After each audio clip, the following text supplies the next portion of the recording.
So my last video kind of, I shared a little bit about my story of my childhood, and I left things hanging a little bit when I talked about the traumatic events that unfolded around my mother's murder, and I then went on to say that my life had changed forever from that moment, and it certainly did. So, being just 7 years old, and one of 5 siblings, the youngest, and also a twin, we didn't have the option to be taken kind of under any family wing. There were too many of us.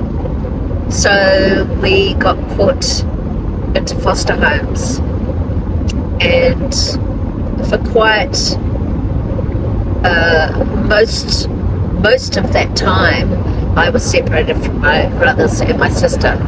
So my sister was 15, and she was boarding at a high school at the time, so she went on to flats straight away, so she never went to foster homes. My older brothers got kept together and put in separate foster homes to my twin and I. And in total, I went to 13 foster homes from the age of 7 to almost 12. And the first foster home was really actually quite nice. My twin brother and I were traumatized when we arrived.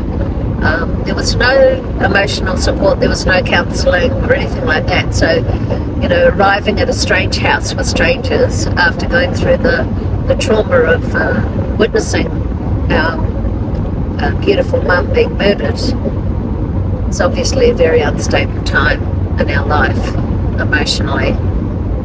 So we arrived at this house, which was owned by a lovely Catholic lady with her 2 daughters. And she was incredibly supportive, and it did feel as much like a home as I guess any foster home possibly could. I recall her reading bedtime stories to me at night, and this just enabled me to escape the reality of my life for a little while and into the story. Gave me some respite. And I believe that this is probably partly the reason why I have become a children's author and written my own books. And it's so interesting how sometimes your life can come full circle back around. And I feel that that's been the case with this. So after about 6 months of being in this house, we got moved. And we weren't told why. We just got moved. And when we were moved each time, the foster authorities would come to the house and tell us to pack our things into a rubbish bag and get into the car. So you can imagine how traumatic that is too, when you've just kind of developed some connections with somebody and going to a new school, making friends, then all of a sudden you're moving to another house, more strangers, and a new school and trying to make friends again.